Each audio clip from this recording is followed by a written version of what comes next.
अस्सलामुअलैकुम दोस्तों, कीअं आहियो? उम्मीद आहे तव्हां सभु ख़ैरियत सां हूंदा ऐं ख़ुशि हूंदा। दोस्तों, ड्रामा सीरियल ज़हर ज़िंदगी में रईस गफ़ार ख़ान छो ज़ाहिर न आहे, मां तव्हां दोस्तनि खे इन वीडियो में ॿुधाइण वारो आहियां।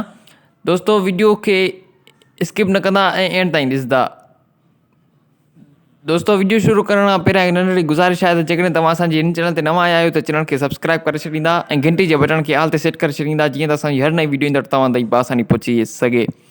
दोस्तों, हलूं था पंहिंजी मेन टॉपिक तरफ़। त दोस्तों, मां तव्हां दोस्तनि खे ॿुधाईंदो हलां त ज़हर ज़िंदगी ड्रामे में सैयद निसार शाह यानी रईस गफ़ार ख़ान तमामु सुठो ऐं मुनफ़रिद किरदारु निभाए रहियो आहे ऐं रईस गफ़ार ख़ान ओचितो ड्रामे मां ग़ाइबु थी वियो आहे। दोस्तों, मां दोस्तनि खे ॿुधाईंदो हलां त मालूम थियो आहे त रईस गफ़ार ख़ान उमिरि लाइ वियो आहे।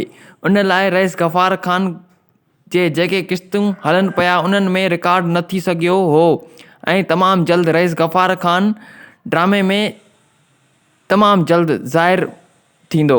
उमीद कयूं था त हीअ वीडियो तव्हां दोस्तनि खे पसंदि आई हूंदी। जेकॾहिं पसंदि आई आहे त वीडियो खे लाइक करे छॾींदा ऐं अहिड़े क़िस्म जा ड्रामा अपडेट्स ॾिसण जे लाइ असांजी हिन यूट्यूब चैनल खे सब्सक्राइब करे छॾींदा। दोस्तों, मिलंदासीं ॿी नई वीडियो में, तेसीं ताईं असांखे ॾींदा इजाज़त। अल्लाह वाही।